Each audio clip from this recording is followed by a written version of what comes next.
call it a slave contract. Everyone jumped on him. What, are you crazy? You're a junior lightweight who can't punch and you don't have a gold medal. You can't. $2 million's great. Apparently, he was right. Just made $200 million in one fight. Ragandiau's the same way. You got to go after these guys and knock them. I'm just going to fight the way I fight. Their styles in the ring are an extension of their personalities. It's part of what makes them good. You know, it's difficult to say, well, be this great fighter, but now in this respect, change this part of who you are. It's tough.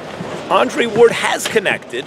If you look at the fights promoted in Oakland, he packed, what, 9,000, 10,000 people there. He did what Terence Crawford did in Omaha. But Terence Crawford is praised for bringing this crowd in Omaha, and Andre Ward is ridiculed for not drawing, you know, 300 miles outside of Oakland where he doesn't draw. You need to be built properly. Floyd was criticized for not selling tickets, for being booed.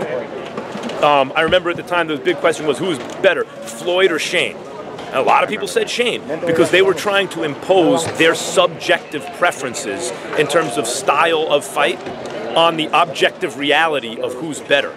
And as I said on the broadcast on the Ragandiau fight today, that boxing is different from all the other sports in the sense that it's not just about who's better, it's also about entertainment.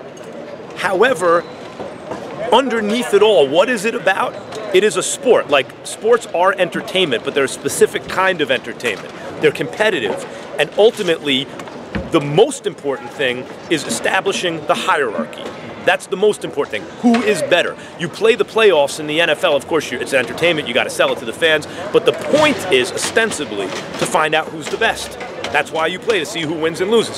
Sometimes the team that wins is a boring team. But you don't play the Super Bowl that year because you think the team's going to be boring, or the World Series. So boxing underneath it really is about that. And I've had arguments with promoters about who you'd rather have in your stable, for example, Chavez Jr. or Triple G.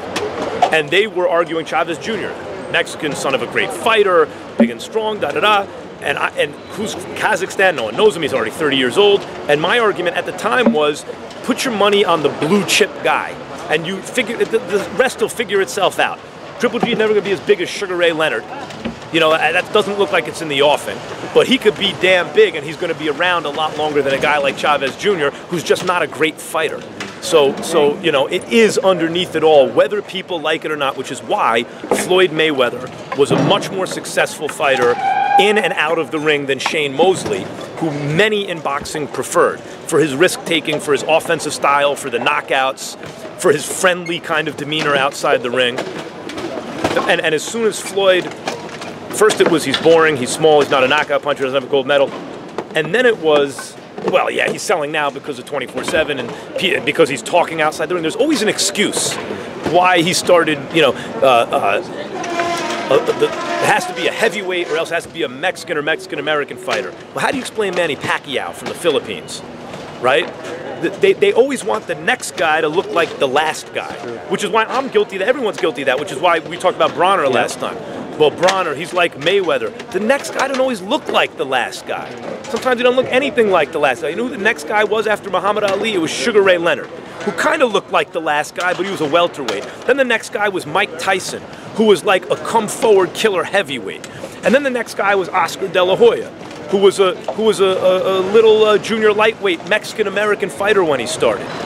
And then the next guy was Floyd Mayweather and Manny Pacquiao. And now who's going to be next? It's not going to be the guy who looks just like the last guy, or the way it's always been is the way it's always going to be. It's not like that. And when people, but I'll go back. I know I'm rambling. I'll go back. No, this is great. This is great. I'll go back to the first point, which is people want their subjective preferences to be the objective reality. They wanted Shane to be better than Floyd, to be more popular than Floyd. In fact, and Shane is one of my all-time favorites. He was a great fighter, love that guy. But in fact, Floyd was better and more successful and a bigger ticket seller. And you might not like it, and you might want to change the rules so you get your preferences, and I don't even have a problem with that. If you want to say, if from now on, if you clinch one time in a round, that's a point deduction. Like if it wasn't just because your bodies were close to each other, you got tangled. If you reach for a guy and clinch, we're taking a point. You do it 3 times in a round, you're DQ'd. Fine. You are changing the rules of the sport to get the product that you prefer. The NFL does it, rules committee. NFL, football started as soccer. The Ivy Leagues, no one was watching it because it's boring. Sorry, soccer fans, it's boring. I don't know what to tell you. You might have grown up with it, you love it, it's boring. Baseball's boring too. I love it because I grew up with it. But I know it's because I grew up with it, not because it's exciting. And the deans of the Ivy League schools said, how can we make something that's good to watch so people will show up? And they slowly started inventing football. That's why the Rules Committee in the NFL still exists. This is all in Sallet Palantonio's book, How Football Explains America, which is a response to How Soccer Explains the World by one of my favorite scholars, and I think he's Columbia too, where I went, and come on, Max. I'm forgetting his name. Anyway, the point is, How Football Explains the World, Soccer Explains the World, you can look it up. You know, so if you want to change the rules of a sport, even subtly, to get what you like, football likes the vertical pass, likes scoring. They changed the rules. Basketball didn't like the hand checking, you know, and the bad boy Pistons and the Knicks in the 90s. They changed the rules. No more hand checking. Yeah. You know, hey, you can play some zone defense, whatever. Let's get it more like international game.